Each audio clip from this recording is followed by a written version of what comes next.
Selamat pagi, siang, dan juga sore kepada Dr. Arnengsi dan juga Dr. Gigi. Perkenalkan, nama saya Federa Cornelia dari Tutorial 3 Cardiovascular System dengan NPM 130110240140106.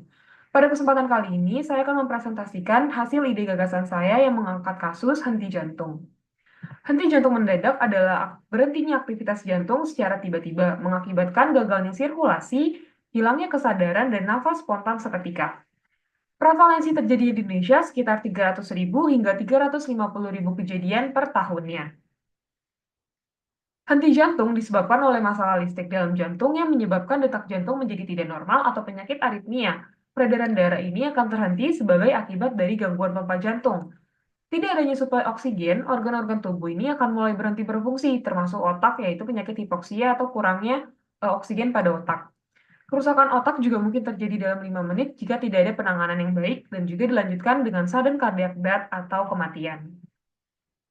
Faktor resiko atau penderita yang lebih beresiko untuk terkena penyakit henti jantung ini adalah penderita penyakit genetik yang menyebabkan gangguan irama jantung, abnormalitas listrik jantung, penyakit jantung bawaan, penyakit otot jantung dengan atau tanpa gagal jantung, penyakit jantung iskemik, pembesaran ruang jantung, dan abnormalitas pembuluh darah koroner. Terdapat 3 tahapan, maaf, dalam fase henti jantung. Yang pertama ada fase elektrik awal, yaitu ketika defibrilasi awal itu sangat penting. Fase yang kedua adalah fase peredaran darah, yaitu tekanan perfusi ke jantung dan otak menjadi semakin penting. Dan yang ketiga ada fase metabolik, yaitu terjadi ketika kerusakan sel dan mediator inflamasi serta metabolik akibat cedera.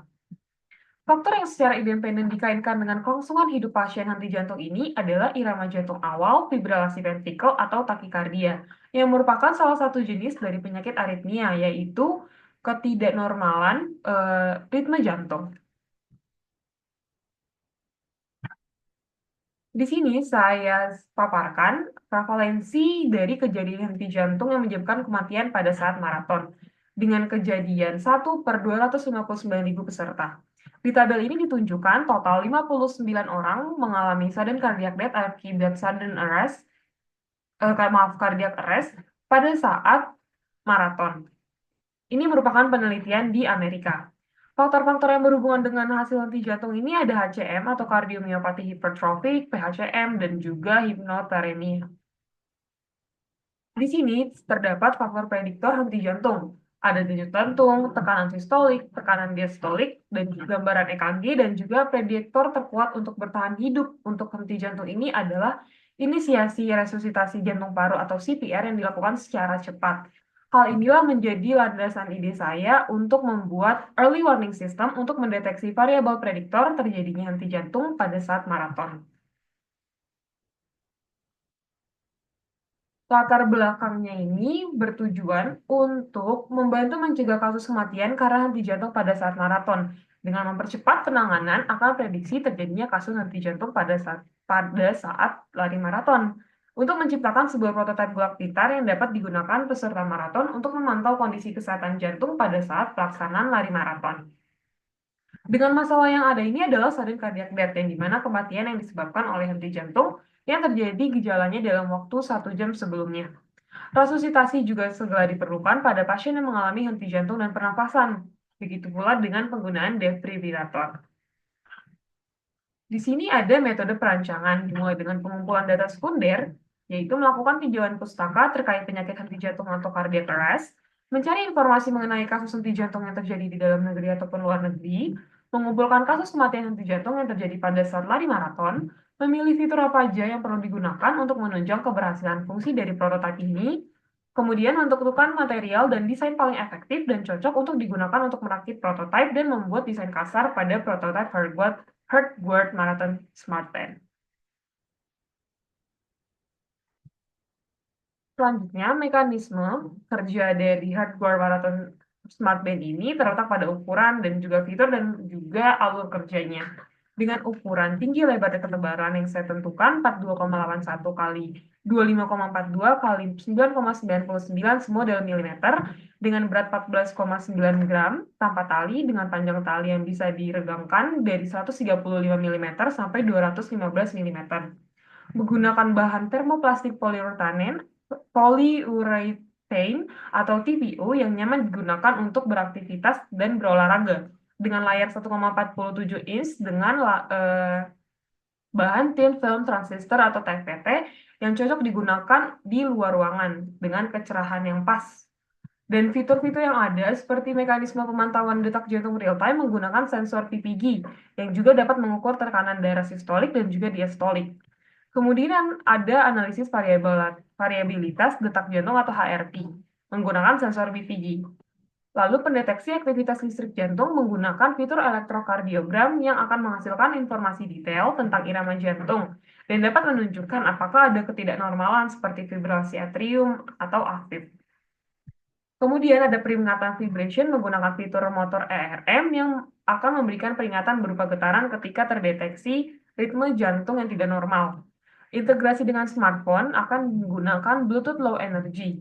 Integrasi dengan situs web dengan mengunggah informasi ke server cloud yang terhubung dengan situs web Marathon. Dan pelacak lokasi pengguna menggunakan fitur Global Positioning System atau GPS yang akan memberikan informasi lokasi pengguna secara akurat dan real-time selama lari maraton.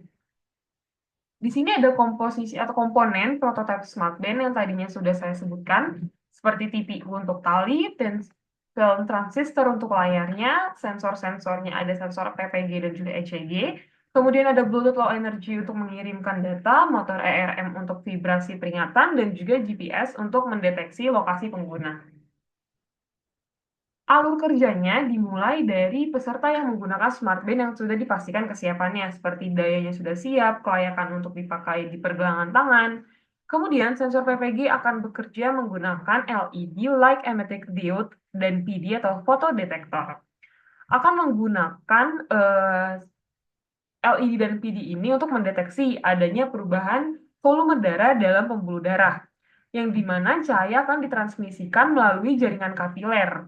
Saat perubahan volume atau pulsasi arteri mengisi jaringan kapiler, akan ada penyerapan atau absorption, pantulan, dan juga hamburan. Hal ini akan menghasilkan dua sensor atau dua sinyal, maksudnya dua sinyal, yaitu komponen DC dari sinyal PPG yang berasal dari cahaya yang tetap ditransmisikan atau direfleksitasikan dari jaringan tubuh, dan juga komponen AC yang menunjukkan perubahan volume darah yang terjadi saat fase sistolik dan juga fase diastolik pada jantung. Kemudian sensor PPG ini juga akan menganalisis variabilitas detak jantung atau HRT. Kemudian ada kerja sensor elektrokardiogram yang di mana terdapat dua elektroda positif dan negatif. Yang satu ada di belakang bagian bodinya, layarnya, satu lagi ada di depan layar yang saya akan tunjukkan nanti fotonya. Di sini juga ada kegunaannya, ada penguat dan tapis filter untuk menghilangkan gangguan, rangkaian adisi, data digital yang akan diolah, dan hasil analisis sinyal EKG akan ditampilkan dalam layar monitor dalam berbentuk grafik, layar smartband-nya dalam berbentuk grafik. Analisis sinyal EKG ini akan mengidentifikasi puncak gelombang, menghitung interval detak jantung, dan juga klasifikasi nih, ritme jantungnya sinus atau fibrilasi atrium. Kemudian hasil analisis ECG ini dapat digunakan untuk memberikan pemberitahuan kepada pengguna tentang kondisi ritme jantung mereka. Ketika ritme jantung mereka tidak normal atau terdapat dugaan fibrilasi atrium atau lainnya, akan muncul peringatan vibration atau vibrasi menggunakan teknologi motor ERM. Kemudian informasi tersebut, informasi ada ketidaknormalan detak jantung ataupun kelistrikan jantung, akan dikirimkan melalui koneksi Bluetooth Low Energy ke aplikasi kesehatan pada smartphone pengguna. Kemudian dari smartphone pengguna atau dari aplikasi kesehatan yang pengguna punya, informasi ini akan diunggah ke server cloud yang terhubung dengan situs web Marathon, yang di mana para panitia akan tahu kondisi kesehatan jantung pasien dengan pasti, dan juga ada penggunaan fitur GPS untuk mempercepat penanganan dan juga menuju ke lokasi pengguna tersebut. Di sini ada analisis SWOT-nya yang di mana ada keunggulannya itu memantau kesehatan jantung secara real time, pelacak dosasi, peringatan dini, desain nyaman, dan weakness-nya itu ketergantungan pada daya dan juga akurasi sensor yang di mana dapat dipengaruhi gerakan dan juga keringat pada saat maraton ini. Keuntungannya ada percepatan penanganan pada prediksi inti jantung dan dapat mencegah terjadinya sudden cardiac death karena penanganan lebih cepat. Dan juga threat ancamannya adalah koneksi yang tidak memadai dalam pengiriman data hasil analisis. Sekian presentasi di gagasan dari saya, kurang lebihnya saya sangat bermohon maaf. Wassalamualaikum warahmatullahi wabarakatuh.